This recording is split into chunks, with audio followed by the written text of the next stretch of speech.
Bonjour, welcome to Seam Allowance. My name is Valérie and today I would like to share with you my makes for July 2020 as well as some projects I have for August.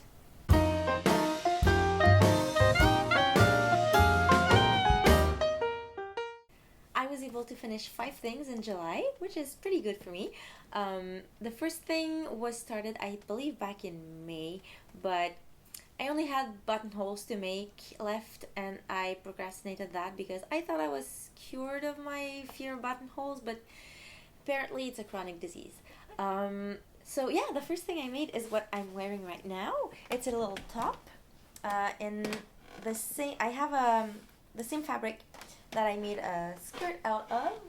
I have little buttons in the back and there's a little peplum. And that was made using two patterns. So first was my trusty B5748 for the bodice, but I modified it quite a bit. I changed the neckline and also the arm size because it usually come like really on the arm almost, and I wanted to go a little straighter. I went a bit too far, but still fine. And also I made the back a little bit longer so I could install buttonholes. And then for the peplum, I used the Selkie London peplum, just a peplum piece. Both went together really easily. I think because the peplum has little gathers here, it's really easy to make them fit together. The bodice is lined also, and I used some bias binding for the hem. And yeah, I'm really sad I didn't man up and do the buttonholes earlier because I lost a good 2 months of summer wearing this, and that's also why I finished it by the end of July. I really wanted to be able to wear it for August, so I'm quite happy with this. If I really like the buttonholes, what I did is that I made, so there's 5 buttons. The top 3 and the last one are vertical, but I made the one at the waistline horizontal so that I have a little bit more wiggle room when my belly expands. It's a little roomy, but so I debated quite a long time if I would make it a bit snugger, which visually I like more, but also this is comfy. So for this one, it will probably stay like that. I could always take it in at the side seams, but since it's lined, I don't really feel like opening everything back up. So it's probably gonna stay like that, but I really like the button back, and I have a couple more ideas for tops made with this pattern as base, so I will probably do other button backs in the future. The second thing I finished in July is the Sew Over It Marguerite dress. This lovely pattern here.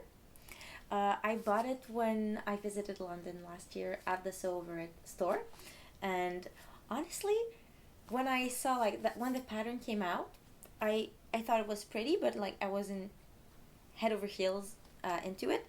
But when I saw it in person in the store, I really liked it, especially the little keyhole detail in the back. So I brought it home and I finally got a chance to make it. I have actually, when I went to London, for one of the rare times, I bought fabric new. We went to Liberty with my friend and I just couldn't resist. It's probably gonna be the only time I go there in my life, and I so rarely buy new fabric. I treated myself, yeah, so I really wanted to make sure I got the fit right before I got into it. So I had a pink bedsheet that I used for my first version. Here it is. I really like all the details on the pattern, the keyhole, as I said, also the lovely soft gathers on the front and back.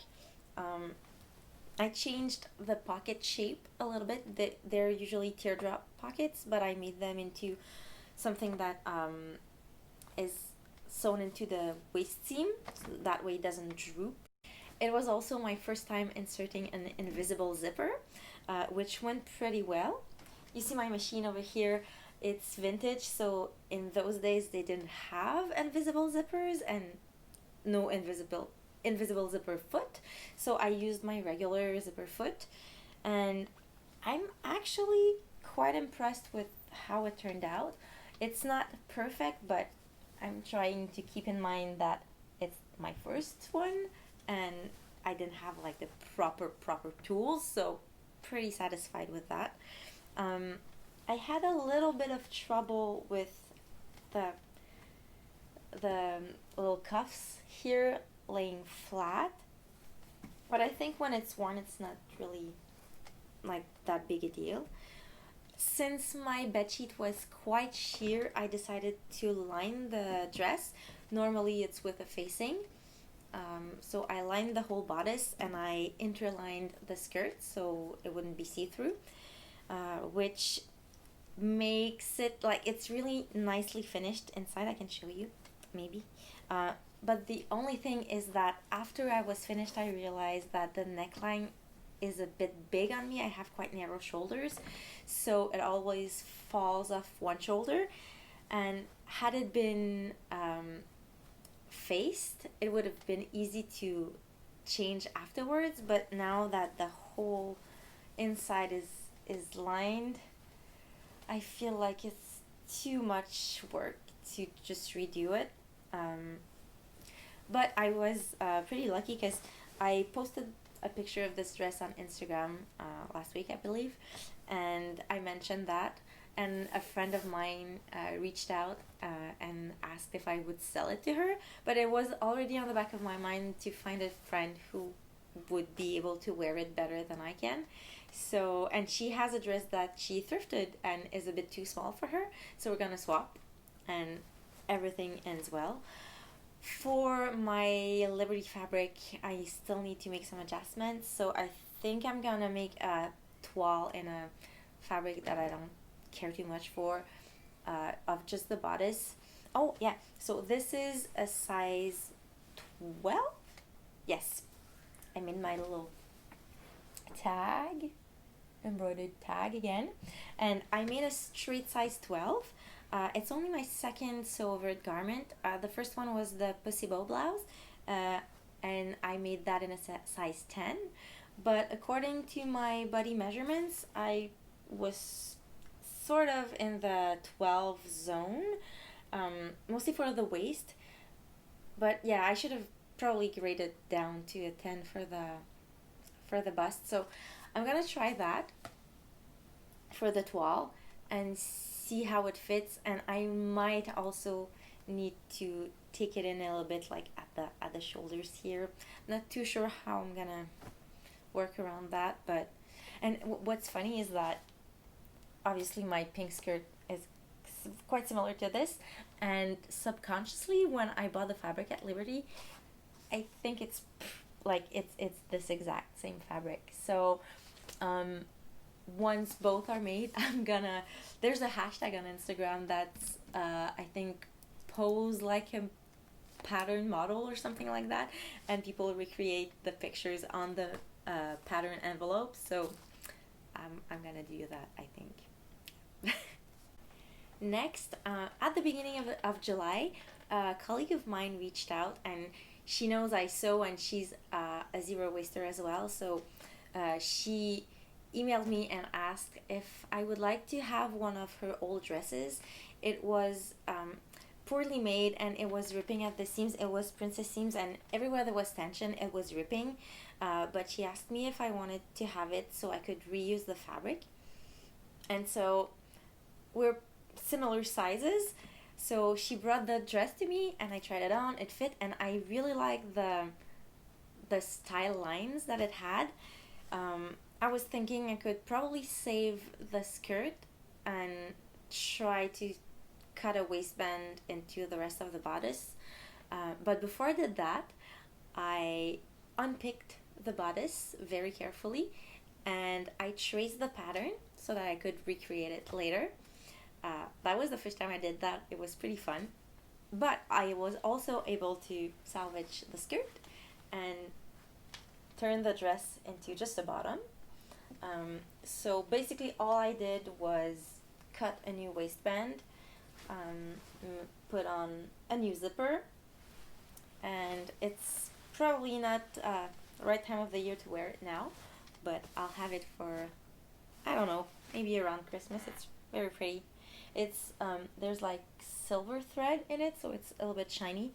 So for when I have some fancy event to go to, I will wear that.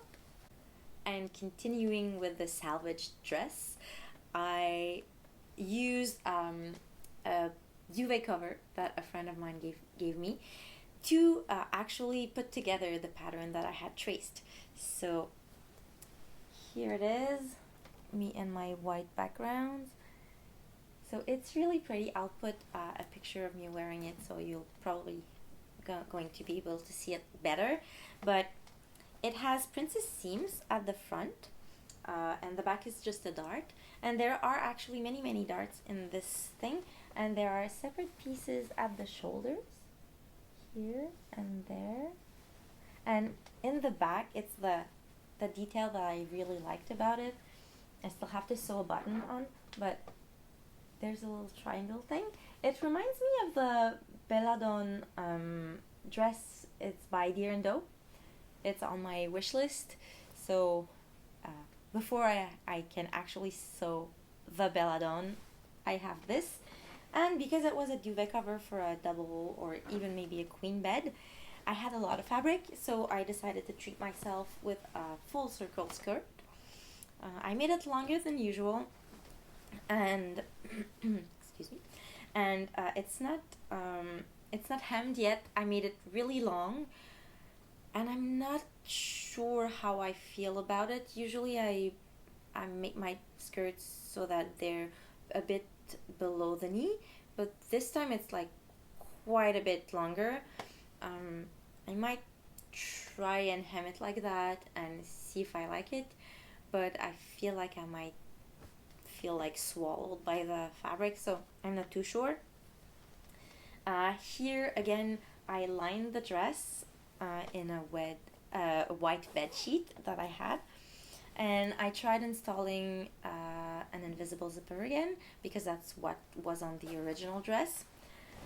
This time was really not as easy as on the sew over it dress.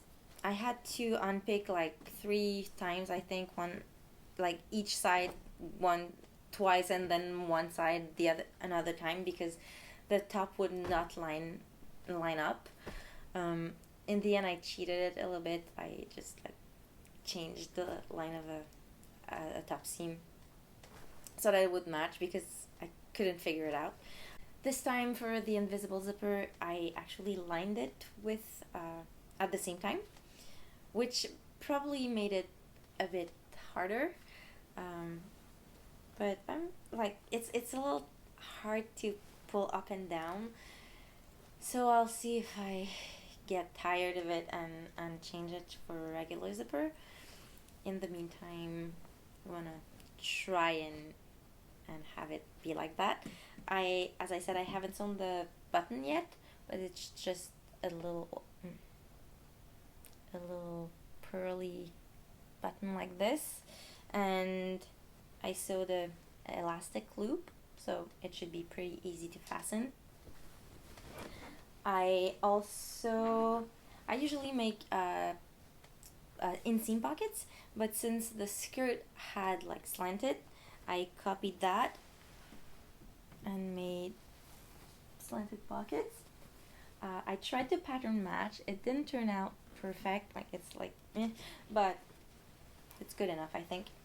And of course, because I had so much fabric, I made a matching mask because why not, right? And my last project for July was a garment I had been thinking of making for about a year. I'm a skirts and dress kind of person, but I sometimes wear pants. I have one pair of shorts, and this summer I was feeling like it wasn't enough. Last year was borderline, so I wanted to make a pair of shorts, but I haven't made really any.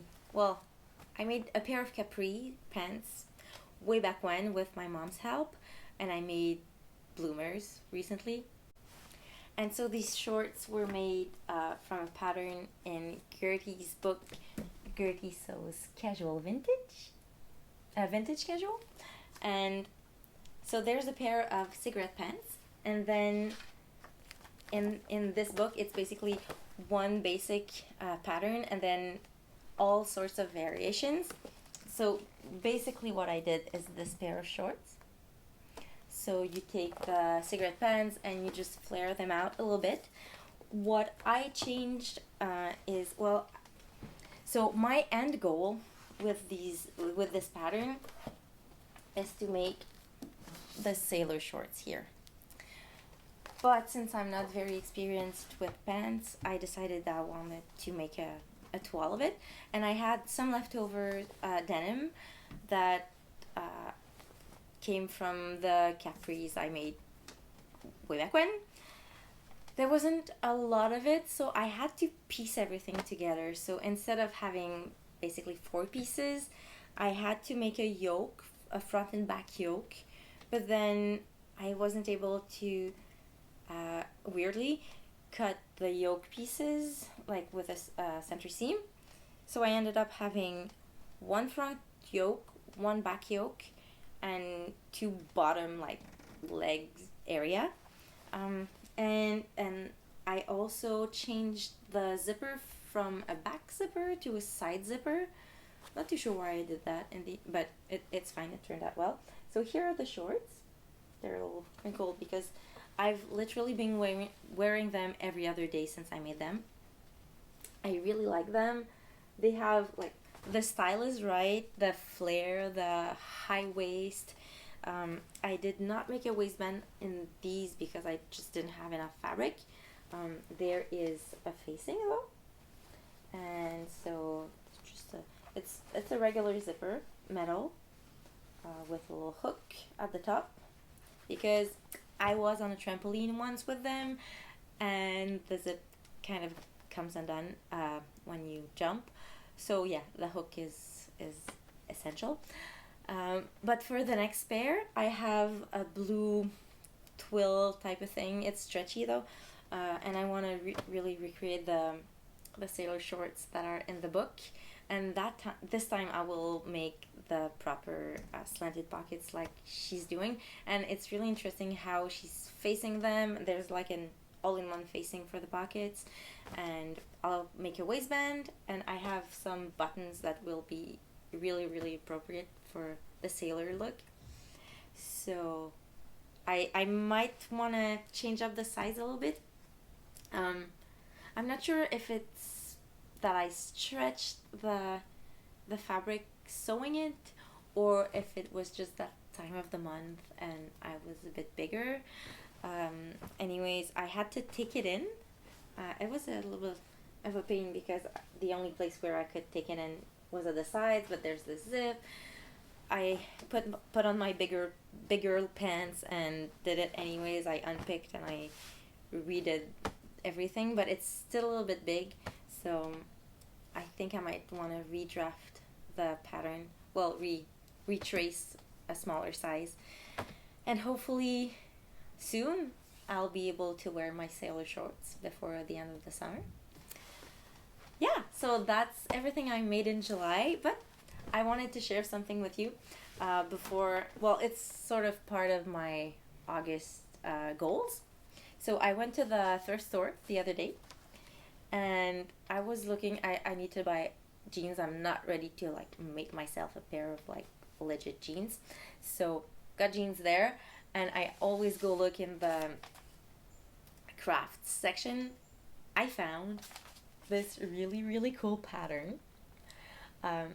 For one of my jobs, I need to wear historical inspired costumes, and I made myself bloomers in April, but I I was looking for a corset, and I was thinking I might want to try to make one. So when I found this, like, I couldn't leave it there. And so in August I would like to do my first attempt, my first wall of it. I don't think I need the chemise or the open leg drawers that are in this pattern, but yeah, hopefully the corset turns out well. If not, it'll be a learning curve. And then I want to make the sailor shorts, and maybe make this version. I also have another fabric, a Selkie fabric, that I've had for, well, ever since it came out, really. It's the clock tower fabric, I believe. I wanted to make a London dress with it, but for some reason I think no one would really know, but for me it was like a bit too much to have the London dress made with the London fabric, even though no one would know that the dress is called London. But anyways, I thought that it would suit the Marguerite design really well because it's fairly simple, so it would show off the little clock towers well. So yeah, I'll make my second toile of the bodice first, and then hopefully make this in the clock tower. And I have a couple other fabrics that I want to make simple projects out of. Like, I really like making simple pleated or gathered skirts, and this pattern has made a lot of bodices for me, so a little cropped thing, maybe the matching fabric would be fun.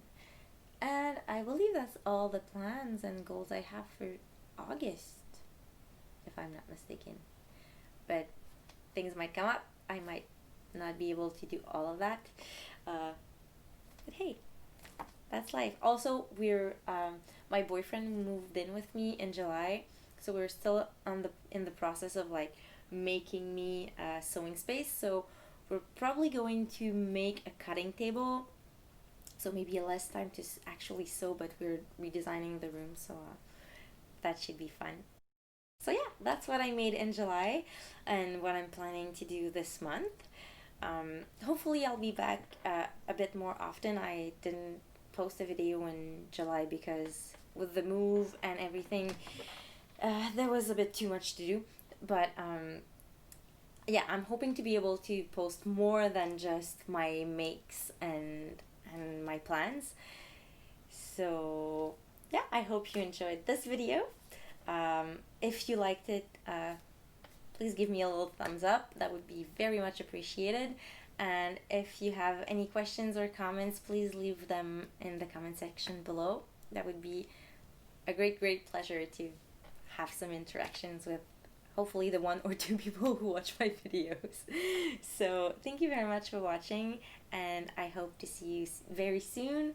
Don't forget to still stay safe and keep sewing. Bye bye.